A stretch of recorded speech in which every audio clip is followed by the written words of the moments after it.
ღამე და მომავალი მინდა უსურო ჩემს ქვეყანას ყოველგვარი ქიმიური კომპონენტების გარეშე და არ ჩამითვალოთ თავის ქებაში.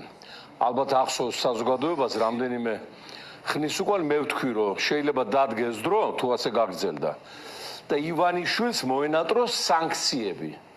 რადგან მისი გზა წავიდეს ჰააგის ტრიბუნალზე. ჰააგის ტრიბუნალი გახლავთ ის ორგანო, რომელიც იხილავს სწორედ კაცობრიობის წინააღმდეგ ჩადენილ დანაშაულებებს, სადაც ერთ-ერთ პირველ კატეგორიად გადის ქიმიური იარაღის გამოყენება. მარტო ბოლო წლების პრეცედენტებს თუ შევხედავთ, შემზარავია თვითონ ფაქტი ამ ნივთიერებების რეალიზაციისა ხალხის წინააღმდეგ და დამნაშავეთა ბედიც. მოგეხსენებათ ის ალ-მაჯიდი ქიმიური ალი ერაყში სადამ ჰუსეინთან ერთად იქნა სიკვდილი დასჯილი, რადგან გამოიყენა ეს საშუალებები ქურთი პროტესტანტების წინააღმდეგ. მანამდე იყო აუმ სენრიკიო ტოკიოში მეტროში რო გაუშვეს ზარინი და დახოცეს ხალხი, მისი ხელმძღვანელი ამ სექტის და ხელმძღვანელობა ასევე სიკვდილით იქნა დასჯილი და აღარ არის საუბარი ასადზე, სირიის პრეზიდენტზე, რომელზეც სერიოზული ეჭვები იყო ასევე, რომ გამოიყენა ქიმიური იარაღი, მისი რეჟიმი მოხვდა სრულ სანქცირებაში და ბოლოს დაემხო და ეხლა მოსკოვიდან გამოიყურება. აი ეს ვითარება თუ შეიქმნებოდა საქართველოში მე ნაკლებად წარმოვიდგენდი, მაგრამ იმის გათვალისწინებით, რა მანიაკთან გვაქვს საქმე ბიზნე ივანიშვილის პერსონის სახით, თურმე უნდა წარმოგვედგინა და ეს დაგვეშვა. ეხლა არ მინდა მე ძალიან მოგონებებში გადავარდე, მაგრამ 2008 წლის 30 იანვარს სასწრაფო ოპერაცია გამიკეთეს მე ვენაში, საუნივერსიტეტო კლინიკაში პროფესორმა ერნსტ ვოლნერმა, ფაქტურად წასული ვიყავი უკედან, მომატრიალეს აქეთ სააქაოში. და მითხრა მან რომ ეს რა სიმპტომიც აღმოჩნდა საოპერაციო ემართებოდათ ამერიკელ მფრინავებს 18000 მეტრის სიმაღლეზე ვიეტნამში ომის დროს ან ქიმიური ნივთიერების შედეგად. მფრინავი ხო არ იყავი, არ მეუთხარ, არ მიფრენია სამხედრო მიზნებით ავიაგამანადგურებელზე ამ სიმაღლეზე მეთუნეთეს ვიეტნამის ომში. შემდგომ გამახსენდა აი ეს ისტორია, რაც ნაწილობრივ მოყოლილი მაქვს, მაგრამ ახლა შეიძლება სრულად გავხსნათ ფრჩხილები 2007-6 თვით ადრე ბადრი პადარკაციშვილმა მიმიწვია თავის პანჩატურში, გეზოში რო ქონდა სტუმრებს იღებდა, ზოგადი საუბრის შემდეგ, შევატყო რომ პოლიტიკაში აპირებდა შემოსვლას, მერე გამაცილა ავტომანქანამდე და გზაში მკითხა შენ დაცვა თუ ყავს უშალობდა.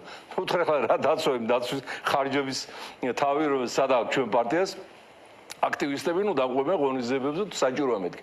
ამას იმიტომ გეუბნებიო უკვე დაწყებული იყო კონფლიქტი იმ რეჟიმთან და შესაბამისად ივანიშვილთან. ივანიშვილი იმ რეჟიმის მხარეს იყო მაშინ. კონფლიქტი იყო დაწყებული და ამას იმიტომ გეუბნებიო, რომ ივანიშვილს შეკვეთა აქვს მიცემულიო ჩემზე და შენზეო, რომ მოგწამლონო. სპეცსამსახურებისთვისო. არ დაუკონკრეტებია რომლისთვის. მეც ვაფინანსებ სპეცსამსახურებშიო ვიღაცეებსო და ინფორმაცია მომივიდაო. ეხლა ის მოსკოვში საფინანსებდა ის და ბერეზოვსკი, ხო, თავის ხალხი ყავდა. ამიტომ ვიყავიო ფრთხილადო. ეხლა მე ეს ჩავთვალე, რომ პოლიტიკაში აპირებს მოსვლას და უნდა ეხლა ხვაური სატეხვა რო არ იქამ კლავენ, როგორც იციან ხო, მაოპატიურებენ, იქ ჩამისაბდნენ ასე შემდეგ. არ მივიღე რა სერიოზულად ეგ ამბავი. და როდესაც ოპერაცია გამიკეთეს ვენაში 6 თვის შემდეგ და დამირეკა ლონდონიდან, მითხრა რომ აი ხომ გითხარი და გაგაფრთხილეო. მე ვთქვი კი გამაფრთხილე, მაგრამ ახლა დღეში 1000 კაცს ვართმევ ხელს და ის დიკუმარვინი ისეთ ნივთიერება ბერიას ინიციატივით შექმნეს NKVD-ს ლაბორატორიაში, ბროსტიტოს მოკლა უნდათ იუგოსლავიის პრეზიდენტის. მე გადაიფიქრეს, მაგრამ ეს ნივთიერება დარჩა სპეცსამსახურების განკარგულებაში და ამას იყენებენ პოლიტიკური მიზნებისათვის. მე ვთქვი ახლა იქ სპირტიანი კაცი ხوار მედგებოდა და გავიწმინდავდა იმ წუთში იმ ხელს, რა შეიძლება ანტიდოტი უნდა კონდეს გაკეთებული. ხო და დეტალებსო გეტყვიანი ჩემი წარმომადგენლები კვირას ჩამოვლენო მანდო ვენაშიო. კვირა დილა გათენდა და დამირეკეს რომ პადარკაციშვილი მოკვდა იმავე დიაგნოზით.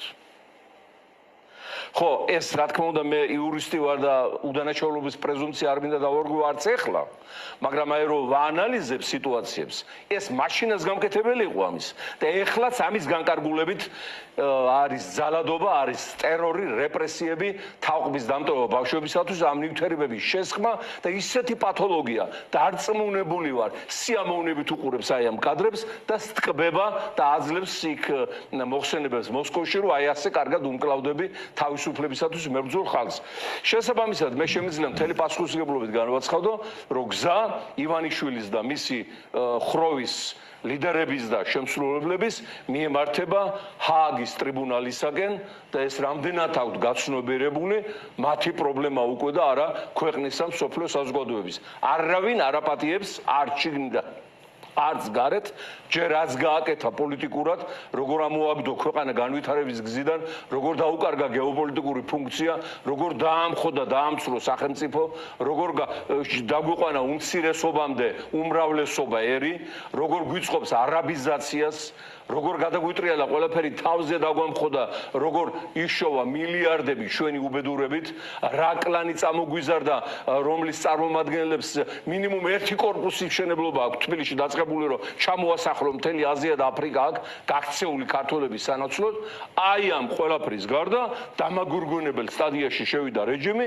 რომელიც ვიმეორებ ითვალისწინებს საერთაშორისო კონვენციურ პასუხისმგებლობას, რომელზედაც არ ვრცელდება არანაირი ხანდაზმული